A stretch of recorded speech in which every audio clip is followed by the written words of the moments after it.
സ്ത്രീധനം ആവശ്യപ്പെട്ട് കോഴിക്കോട് പന്തീരാങ്കാവിൽ യുവതി ക്രൂരമർദ്ദനത്തിനിരയായ സംഭവത്തോട് നമ്മൾ ചേർത്ത് വായിക്കേണ്ടത് സംസ്ഥാനത്ത് സ്ത്രീധന പീഡന മരണങ്ങളുടെ കണക്കിലേക്ക് കൂടിയാണ്.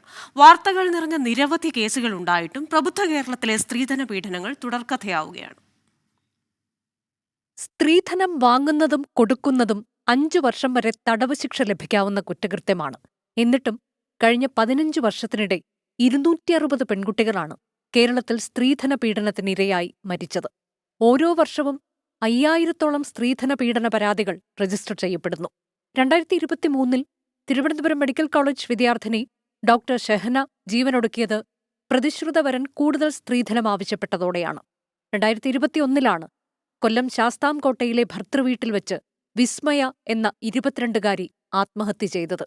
ഭർത്താവ് കിരൺകുമാറിന്റെ കടുത്ത പീഡനത്തെ തുടർന്നായിരുന്നു ഇത്.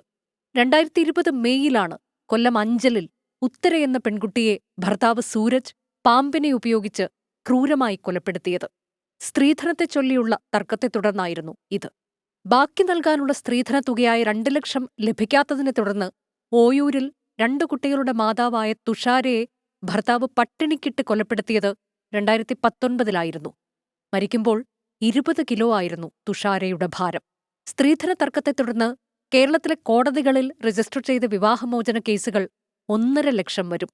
സ്ത്രീധനം ആവശ്യപ്പെട്ടാൽ 6 മാസം വരെ തടവും 10,000 രൂപ പിഴയുമാണ് ശിക്ഷ.